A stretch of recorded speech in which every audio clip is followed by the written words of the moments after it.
Boker Tov, il est 8h, heure de Jérusalem, 7h, heure de Paris, c'est l'heure du premier journal d'information ce matin sur Studio Kalita, relayé sur les ondes de Radio J.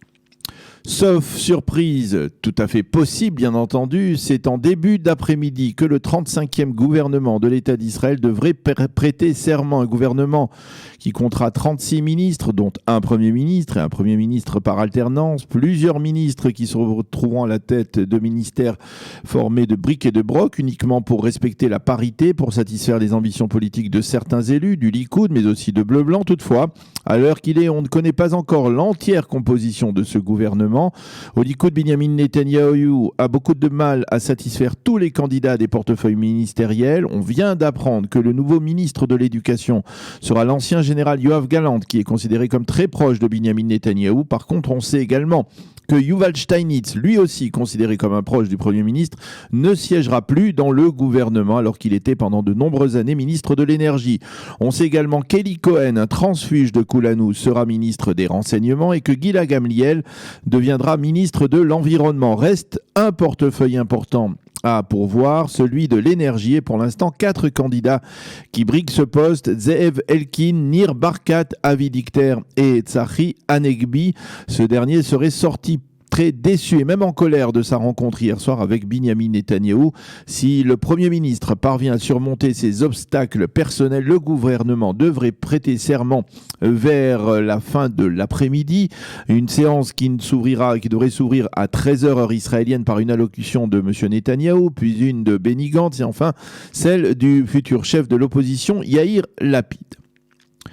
Le dossier de l'annexion par Israël de la vallée du Jourdain et d'une partie des implantations a été l'un des dossiers majeurs débattus ce week-end par les chefs de la diplomatie des pays membres de l'Union européenne à Bruxelles.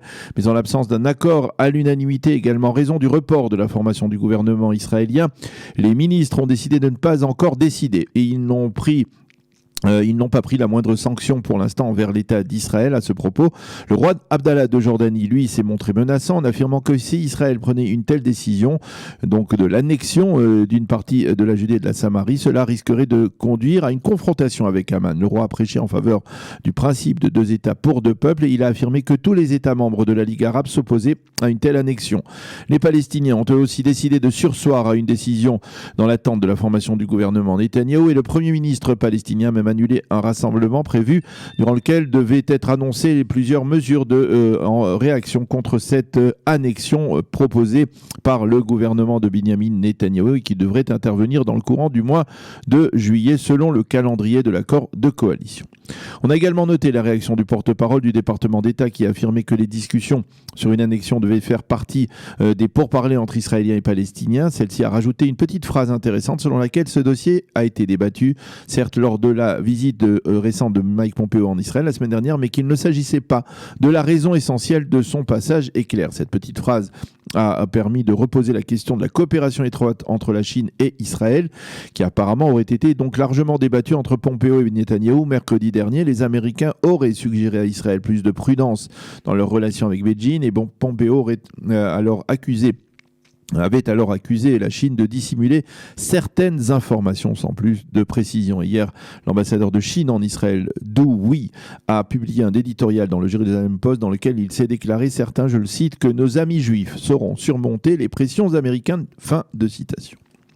Le dossier du coronavirus, après plus de 2 mois de paralysie, c'est aujourd'hui la rentrée des classes pour plus de 2,2 millions d'écoliers et lycéens israéliens, avec une adaptation des mesures d'hygiène à cette réalité retrouvée. D'ici mardi, la rentrée devrait être totale, à l'exception des localités ou quartiers à fort taux de contamination. Les élèves étudieront à nouveau dans des classes normales d'une 30aine d'élèves et ils ont reçu comme directive de porter en permanence des masques. On recense ce matin en Israël 268 décès au total du coronavirus, dont un rabbin de 59 ans, le Rav Ephraim Steinfeld, qui était bénévole du mouvement Zaka et qui n'avait pas de maladie chronique préalable. On décompte quelques 3500 malades au total, dont 49 malades graves en assistance respiratoire.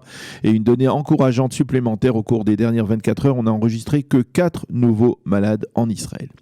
La météo pour terminer, poursuite de la très forte vague de chaleur sur l'ensemble du territoire israélien, une vague de chaleur qui a provoqué des incendies mouillé durant le Shabbat et a conduit les Israéliens à se précipiter sur les plages alors qu'officiellement la saison n'a pas débuté. Le temps sera chaud et sec avec des températures particulièrement élevées, jugées pour plutôt 38 degrés aujourd'hui à Jérusalem, 39 à Tel Aviv et 43 degrés à Eilat. C'est la fin de ce premier journal d'information.